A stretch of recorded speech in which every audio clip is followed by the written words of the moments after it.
मित्रांनो नमस्कार, स्वागत आहे सगळ्यांचं शिवराज सर यूट्यूब चॅनलमध्ये. अप्रेंटिसशिप प्रोत्साहन योजना म्हणजेच महाराष्ट्र अप्रेंटिसशिप प्रमोशन स्कीम. तर यामध्ये प्रत्येक विद्यार्थ्याला 42,000 रुपये मिळत आहेत. ज्यांनी ज्यांनी क्लेम केले आहेत त्यांना आजसुद्धा या ठिकाणी फंडिंग आलेलं आहे. तर तुमचं आलं की नाही या ठिकाणी चेक करायचे. 42,000 रुपये तुम्हाला आज मिळाले आहेत किंवा नाही हे तुमच्या अकाउंटला चेक करू शकता. त्याचबरोबर बऱ्याच विद्यार्थ्यांचे परत एकदा पेमेंट फेल गेलेले आहे. पेमेंट फेल कशामुळे गेलं तर आधार बँक मॅपिंग नसतं. तर याबद्दल या व्हिडिओमध्ये डिटेलमध्ये बघणार आहोत. तर आधार आणि बँक मॅपिंग स्वतः करू शकता तुम्ही. सीडिंग जे आहे ते स्वतःच्या स्वतः ऑनलाईन 2 मिनिटात करू शकता. तर अशा प्रकारचे सीडिंग कशाप्रकारे करायचं हे या व्हिडिओमध्ये बघणार आहोत. तर जाऊ डायरेक्ट डिटेल व्हिडिओकडे. तोपर्यंत तुम्ही चॅनल नवीन असाल तर सबस्क्राईब करा, ऑल नोटिफिकेशनला क्लिक करा, म्हणजे तुम्हाला सगळ्या नोटिफिकेशन मिळत जाते. रोजच्या अपडेटसाठी तुम्ही टेलिग्राम आणि व्हॉट्सअप चॅनलला जॉईन करू शकता. सगळ्या लिंक खाली डिस्क्रिप्शनमध्ये दिलेले आहेत. मित्रांनो, आज बऱ्याच विद्यार्थ्यांचे पेमेंट फेलचे मेसेज परत आहेत. 96 आधार मॅपिंग डज नॉट एक्झिस्ट किंवा फेलसुद्धा अशा प्रकारे इनॅक्टिव्ह आधार अशा प्रकारचे मेसेज आहेत. तर याला कारणीभूत म्हणजे पहिल्यापासून सांगितलेलं आधार मॅपिंग तुमचं नाही आहे. तर हे तुम्हाला चेक करायचं आहे. त्याच्यानंतरच तुम्हाला आधार सीडिंग किंवा आधार मॅपिंग हे दिसणार आहे. तर हे कुठे चेक करायचं हे आपण बघणार आहोत. आता आधार मॅपिंग बघण्याच्या अगोदर आपण सुरुवातीलाच जाऊ.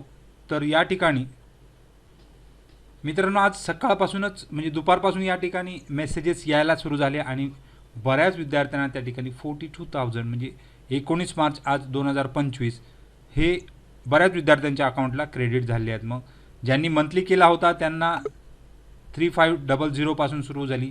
तर ज्यांचा इयरली होतं त्यांना अशा प्रकारचे मेसेज आले आहेत. तर ज्यांना ज्यांना आज पेमेंट पडलं त्यांनी कमेंट बॉक्समध्ये कमेंट करायला हरकतच नाही, म्हणजे जेणेकरून तुम्हाला पण बाकीच्या विद्यार्थ्यांना थोडंसं प्रोत्साहन मिळतं आणि सदर योजना जी आहे ती कशाप्रकारे राबवली जाते याबद्दलसुद्धा चर्चा होते. आता या ठिकाणी आता आपला आधार मॅपिंग बघायचं आहे. तर आधार मॅपिंग बघण्यासाठी आपल्याला NPCI वेबसाईट जी आहे NPCI.org.in लिंक खाली डिस्क्रिप्शनमध्ये देत आहे. तर या वेबसाईटला गेल्यानंतर अशा प्रकारे तुम्हाला इंटरफेस दिसतो आहे या वेबसाईटचा. नॅशनल जे पेमेंट आहे त्यामधून तर इथे कन्झ्युमर म्हणून टॅब आहे. या कन्झ्युमर टॅबला जा. कन्झ्युमर टॅबला गेल्यानंतर तुम्हाला भारत आधार सीडिंग एनेबल BASE याकडे जायचं आहे. इथेच पूर्ण आधारचा स्टेटस या ठिकाणी दिसतो आहे. सेशन सुरू होतो 8 मिनिटाचा आहे. यामध्ये तुम्हाला बरेच टॅब आहेत. होम आहे, आधार सीडिंग आहे, अकाउंट डिटेल, आधार मॅप्ड स्टेटस आणि आधार मॅपिंग हिस्ट्री हे सगळं दिसतं. तर तुमचा आधार मॅपिंग आहे किंवा नाही हे या ठिकाणी येऊन बघू शकता. सिम्पल थिंग आहे, तुमचा आधार कार्ड टाकायचा आहे 12 अंकी. त्यानंतर हा कॅप्चा टाकायचा आणि चेक स्टेटस करायचं. तुम्हाला आधार मॅप हिस्ट्री या ठिकाणी दिसणार आहे.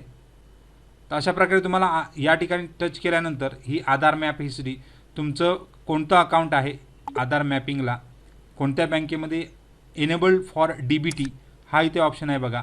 एनेबल फॉर DBT म्हणजे तुमचे DBTद्वारे येणारे पैसे याच अकाउंटला येणार आहेत. तर हे तुम्हाला हे सिम्पल थिंग OTP फक्त येतो. हा चेक स्टेटस केल्यानंतर एक OTP येतो. OTP टाकल्यानंतर तुम्हाला इथे पूर्ण डिटेल येते. त्याचबरोबर तुम्हाला जर सीडिंग करायचं असेल तर तुम्ही या ठिकाणी जायचं आहे. तुमचा परत एकदा आधार कार्ड नंबर टाकायचा आहे. ज्यावेळी तुम्हाला सीडिंग जर करायचं असेल, समजा ज्यावेळी आपण ओपन करतो आधार मॅपिंग त्यावेळी सीडिंग नाही किंवा एखाद्या बँक आपली बंद झाली असेल तर आपल्याला नवीन सीडिंग करायचं असेल तर या ठिकाणी अशा प्रकारचा एक इंटरफेस आहे. आधार नंबर टाका, त्यानंतर सीडिंगवर टच करा. सीडिंगवर टच केल्यानंतर तुम्हाला तुमची बँक आहे ती या ठिकाणी दिसते आहे बघा. बऱ्याच बँका आता ॲड झालेल्या आहेत, पूर्वी कमी होत्या. तिथे तुमची जी बँक आहे त्या ठिकाणी एंटर करायची आहे आणि तुम्ही या ठिकाणी नवीन सीडिंग असेल, ज्यांचा कोणतीच बँक नसेल सीडिंग, तर या ठिकाणी फ्रेश सीडिंगवर क्लिक करायचं आहे.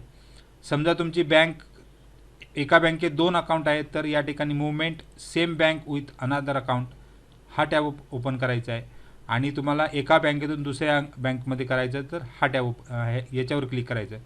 अशा प्रकारे तुम्हाला account number confirm account number टाकल्यानंतर इथे तुम्हाला फक्त सबमिटिंग केलं की परत एकदा OTP येतो आणि तुम्हाला पूर्ण जी प्रोसेस आहे ते एक 5 मिनिटात, म्हणजे हा जो 8 मिनिटाचा कालावधी आहे त्याच्या अगोदरच तुमचं फ्रेश सीडिंगसुद्धा होतं किंवा movement from one bank to another बँकसुद्धा होतं.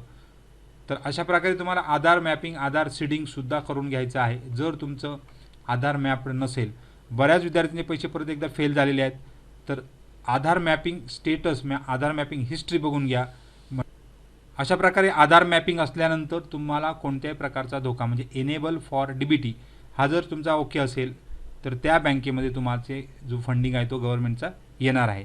तर या ठिकाणी बऱ्याच जणांचे क्लेम स्टेटस जे आहेत ते कोणत्या प्रकारे असले पाहिजेत हा फंडिंग येण्यासाठी, तर ॲप्रूव्ड बाय RO आणि पेंडिंग हे स्टेटस ज्यांचे आहेत त्यांना या ठिकाणी 100% पैसे 31 तारीखपर्यंत येणारच आहेत.